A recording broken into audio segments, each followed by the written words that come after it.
आ school bus आज्ञा एते फांका Thai कि भी सकाल टाइम रे सी फांकार स्पीड धरिकी आसिकी डायरेक्ट मो काका को आज्ञा डायरेक्ट गाड़ी चकड़े कि सी आज्ञा पलौला ता गाड़ीटा को आम अटकेलु से लोकटा को धरिकी आसिकी स्टेटमेंट करी से लोकटा को धरिकी आसिलु आज्ञा। हाँ मुझे शुणिली आम गाड़ी एक्सीडेंट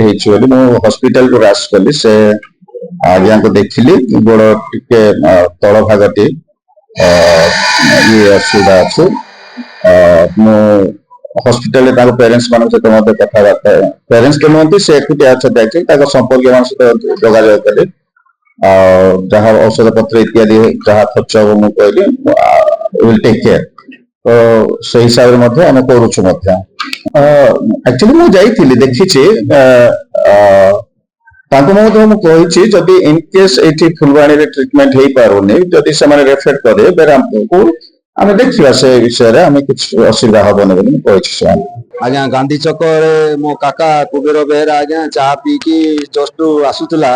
आ स्कूल बस आज्ञा एते फांका थाई कि भी सकाल टाइम रे सी फांकार स्पीड धरिकी आसिकी डायरेक्ट मो काका को आज्ञा डायरेक्ट गाड़ी चकड़े कि सी आज्ञा पलौला ता गाड़ीटा को आम अटकेलु से लोकटा को धरिकी आसिकी स्टेटमेंट करी से लोकटा को धरिकी आसिलु आज्ञा। आउ जदि 22 वर्ष 21 वर्ष ड्राइवर जदि लोक फांका थाई आज्ञा एमती प्रकार पिला स्कूल बस केमती प्रकार से चलाऊँ माने आज जदि मो काका जदि मो मरण रूप होता किए बुझी जाता आज मोर काकार आज आज्ञा गुड़ ना मोर काकार आज न्याय ना बुझा पड़ो हानि लाभ मोर सब बुझा पड़ो मोर काकार गुड़